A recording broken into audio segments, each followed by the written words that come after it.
Welcome back to Streamline Entertainment. It's Marvin speaking. We're going to get straight into a reaction video.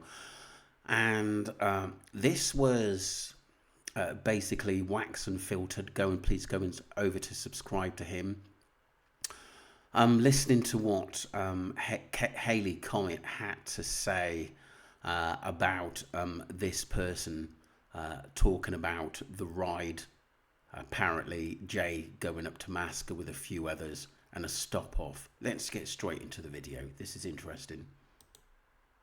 This male and described the night that Jay had gone missing. And he spoke about how they were all in a car. Lucy, Brad, Jay, and Brandon. I.e. there wasn't room in that car for Rocky as well, which is why Rocky has always been asleep the whole time, because I don't think he was in that car. Who would have told her this story? It sounds like it could have come from only one person. Ayup, and didn't she say on another video of hers, a later one, that she had three statements from Ayup at the end of the day? And we can't, we got to remember, this is a convicted substance dealer. Who knows what happened to Jay at the end of the day? Is he just trying to sell everyone a narrative? Because I wouldn't take anything he said seriously. I'm not saying it is him, but it sounds like it, like what Wax said. Sounds like it's a story from Ayub. At one point while they were driving back through the tunnel, Brad, who got an eerie feeling, decided to get out of the car and asked to go toilet in the tunnel. He could not go toilet in the tunnel because he had taken so much ketamine. So Lucy is shouting, and this is Ayub's word, Lucy shouting him to get back in the car. This is Ayub's word. I knew it was Ayub. I knew it was Ayub, you know. Ayub, however you want to pronounce it. Brandon's telling him we're going to drive off without him. He's not getting back in the car. So I don't understand at this point. I'm kind of lost. Is Jay in the car with his friends and Ayub driving?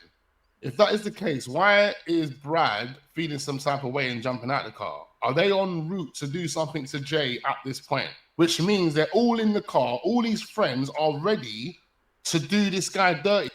Or, like I said, Brad knew what was going to go down and didn't really want to be a part of it, if that was true.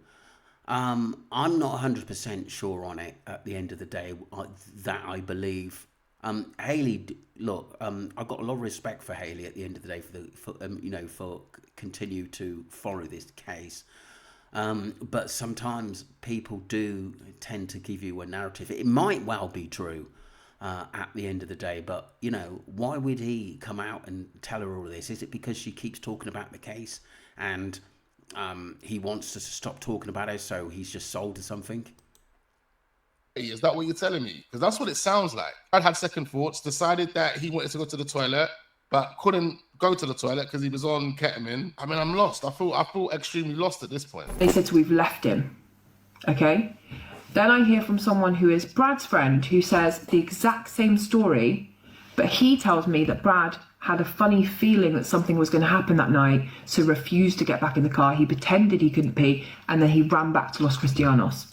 That actually, the second one actually makes sense, to be honest with you, at the end of the day. Or maybe he did go with the plan, and if he did run back, did he take beats after that not to say anything, and that's why he had black eyes and a bleeding lip?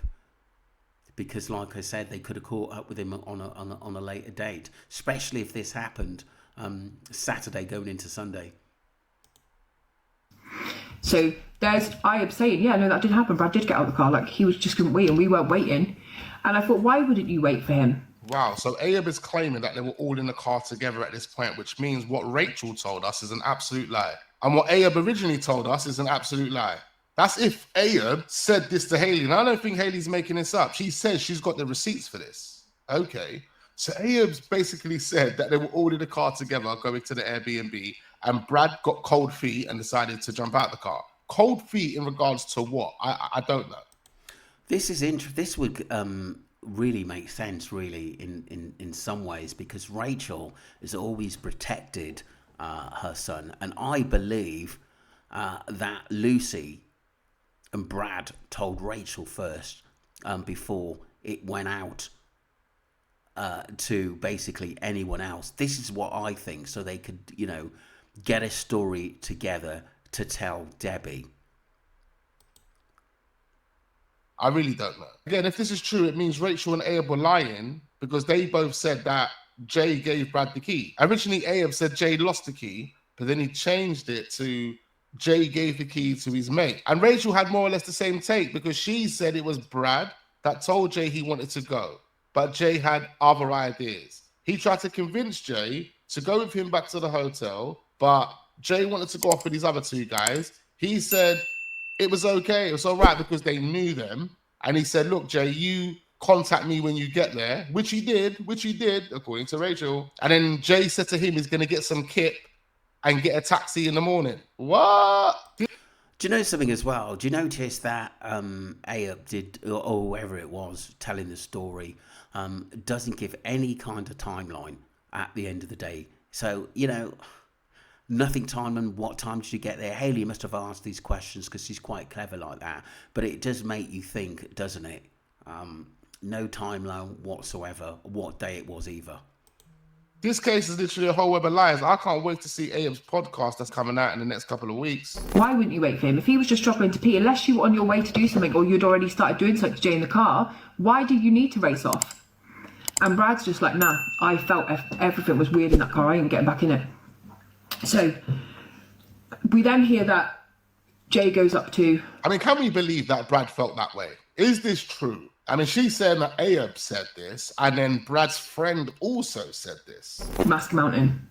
That's always struck me as odd, right? Because I had come to Tenerife very quickly with apparently Rocky. What I have never mentioned is it wasn't just Rocky. There was 3 of them that arrived at the airport that day. It was Rocky, it was Ayub, and it was LK, also known as Stabber. It's his nickname. And they were all in the car at the airport. So where did that guy go? Unless 2 of them were up at the Airbnb waiting and Ayub went to pick up his friends, Lucy, Brandon. So... And there has been speculation that there were other people at the Airbnb when Jay and Abe got there. That could make sense. It could have been this guy LK and Rocky sitting in there, chilling. But then what? They took Jay in there and decided to have a gangbang? I know there was one live that Abe done and he brought that guy LK on and he said innocent until proven guilty. My teeth were falling to pieces. Crazy. And I needed a fresh start. I mean, what are you talking about? Everything I'm telling you, the family do know. Yes. So then we don't know what happened. We don't know what happened once we got to the Airbnb. I will tell you about what happened the next day, though. Ooh. So we have this that come on. I've always spoke about this because I've always believed this is absolutely vital information. This that was posted on Facebook that shows on the morning the car that Jay was in arrived between 6 and 6 a.m. He arrived back at the Airbnb at Masca. Yeah, Abe claims about 6:40 it was. And on 7 o'clock, an hour after Jay got there with his friends, a second vehicle arrives. It parks outside. So his friends were at the Airbnb with him then? For half an hour before leaving. You do remember that? Another white car arrived. It was at the Airbnb for about half an hour. Then it took off. Okay. I believe Jay was in that car that left. I have no evidence of this. And we know that when we started talking about this second car, Ayub then goes back to the press and says, nah, a man and woman knocked on my door. They stopped their car and asked me to move my car.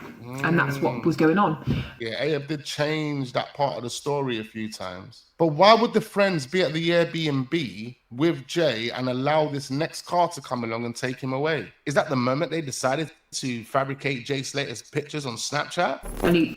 Yeah, it does make you wonder. I mean, some of what Hayley says could be true.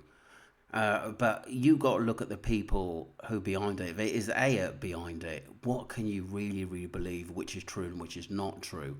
And is it just to fabricate the case again and confuse people? It really does, and keep him out of what really happened to Jay. Because I do believe that Abe knows what happened to Jay at the end of the day. And I don't think that he ever hurt Jay, but he knows who took him, or basically what happened. That's my point on that. That took half an hour apparently. He said they look like characters from The Hills Have Eyes, like he had a wheelbarrow with him. So if someone's asked you to move your car and he's got a wheelbarrow, why has he got a fucking car? Unless he's set next to his wheelbarrow in his car. And he also claims that one of the three were Ophelia. Now that doesn't make any sense because Ophelia claims that she saw Jay walking up the mountain as she was going home. Her home is the next town away from Masca. It would have taken her about 35, 40 minutes to get to that town. So how the hell would she have got to that town and back for Ayub to then see her at 9 o'clock in the morning? None of it made any sense. He kept changing the story, okay? So that leads you to believe that Ayub, who only booked that Airbnb after he got to Tenerife and then went back there a couple hours later, needed that at the last minute. He needed someone out in the mountains to do an exchange of Jay Slater. Because Ayub, and we've seen this and I've been tracking him through where he travels, always stays in 5-star resorts, always stays with pools, always stays where he's got women all over him around him in bikini, always drinking the best alcohol. He don't stay in no rattly little place in the Masca Mountains. That's very true. That is very, very true.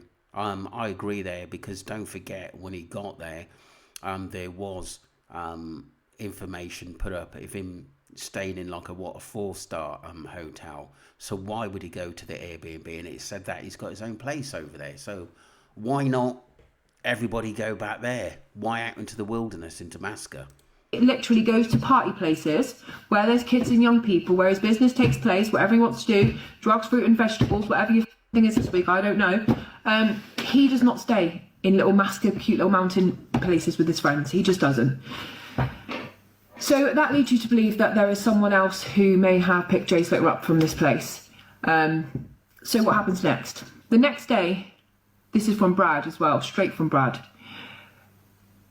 Lucy and Brandon arrive back at the hotel and they say to Brad, Jay's missing, we need to go look for him. Lucy and Brandon. Oh, that's extremely interesting, because if you remember a few months ago, I would have told you that Lucy and Brandon's relationship is more stronger than anyone else's relationship amongst that circle of friends. Lucy was the first person to come out and make us aware that Jay Slater was missing. For some reason, I feel like Lucy weren't there when it all went down. She communicated with Brandon. Brandon and Lucy come and say, Jay's lost. Brad wants to go up and look with them. They say, no, you can't come. I was going to say, if that is the case, it means that Brad wasn't there when Jay went missing, which means what was said earlier about Brad jumping out the car doesn't make any sense. But this here makes a bit more sense than what we heard earlier. I agree that Brad technically didn't know what happened, but to Jay, but it's still a bit confusing, because a lot of people think that Brad knows everything. Why? Because like I said to you guys, Lucy and Brandon, their relationship is tight. If Brad wasn't there and whatever happened to Jay was under the supervision of Brandon, then Lucy would have been the first person Brandon would have told. So this makes more sense that Lucy and Brandon linked up and went to Brad and said, Brad, Jay's missing. They go off looking. And there is pictures of them in a car with Ayub and Rocky looking for Jay.